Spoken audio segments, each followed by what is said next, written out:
We are on location to see all the sites of where the Nipmuc Indians were and more. And we are in Auburn, and we live in Auburn, so we are quite familiar with the territory.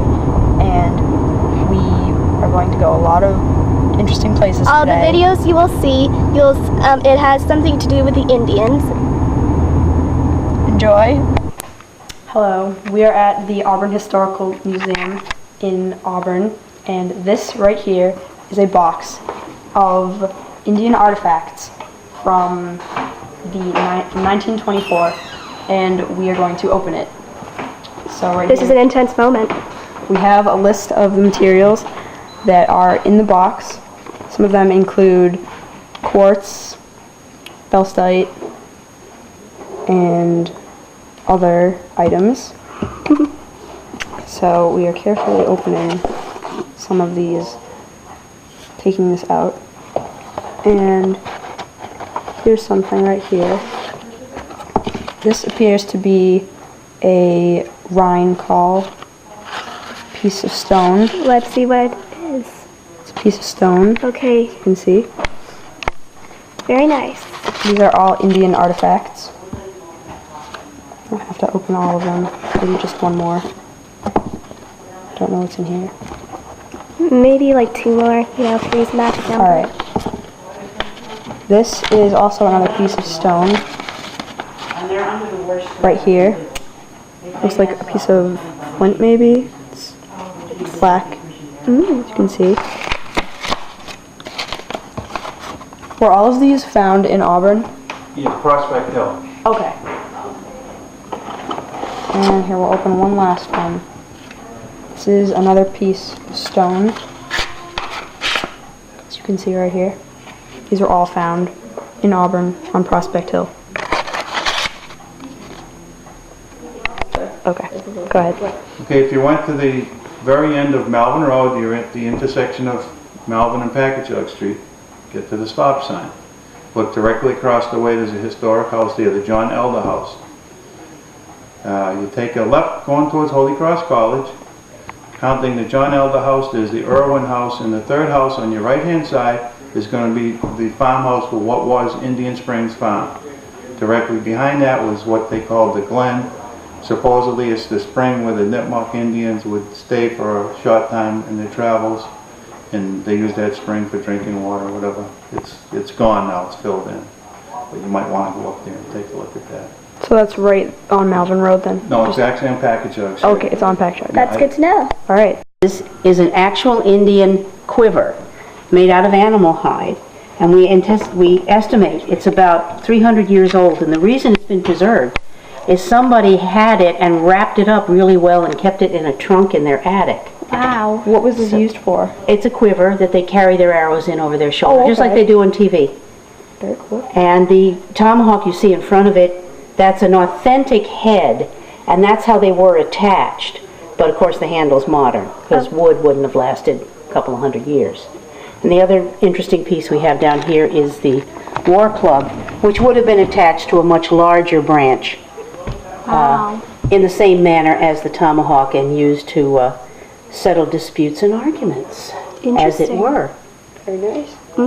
And if you want to get even with a little Boy Scout who's giving you a lot of trouble, or a Cub Scout who's giving you a lot of trouble, you open the case and put that in his hands and then tell him what it is and watch him turn green. It's a lot of fun. Not that I've ever done that, I hasten to add. It's all good. Thank you. We're at the First Congregational Church, and we're in the graveyard, and we found a deceased Indian, Benjamin Weiser, who was born, we think, on July 8th, 15th, 1858. And possibly died in June of 1878. And this makes us think he was about 20 years old. Probably died like of a famine or of an attack, probably. And also this is the second oldest burial ground in Auburn. Alright, we are at the Cudworth Family Burial Ground on Prospect Street in Auburn. And right here we have all of these headstones on the ground, and in between them there are Indians that are buried. Especially I think these two right here. The man at the Historical Museum said that there were 5 Indians buried between 2 stones.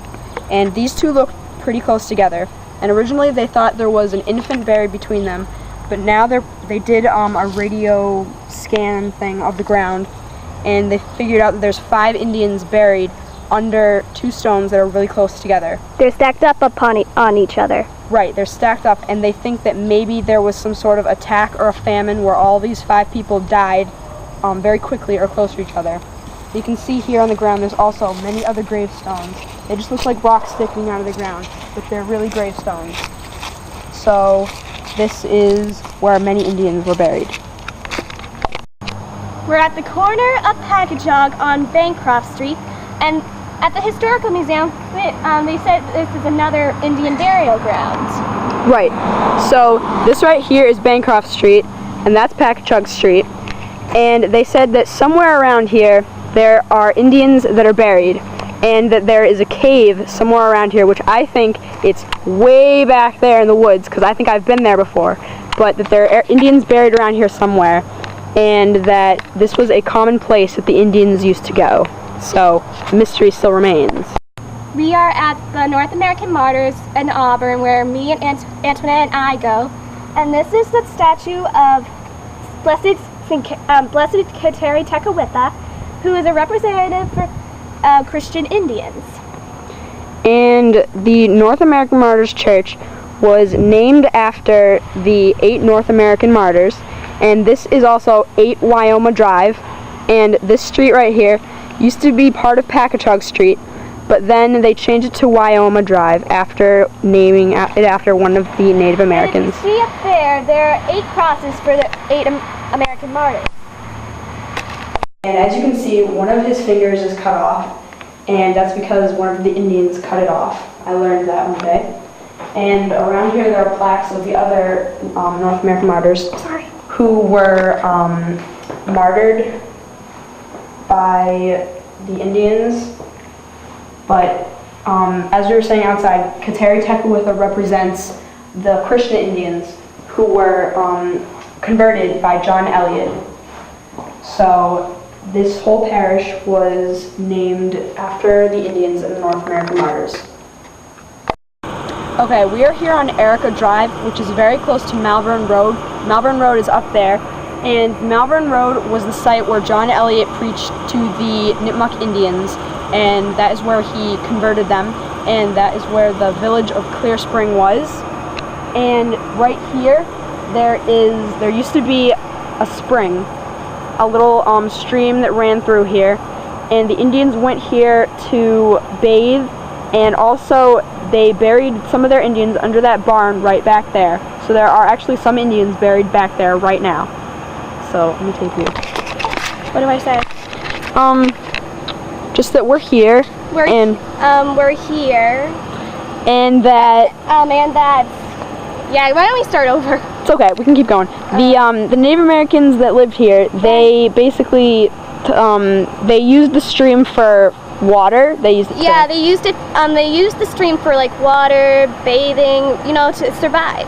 And also the place where the Auburn Maulers, there used to be a very big pond there, and now it's still a little pond, but the Native Americans used to be there too. So we are right now basically on the location of where John Eliot preached to the Indians. We are on the burial ground, and this is the end of our video.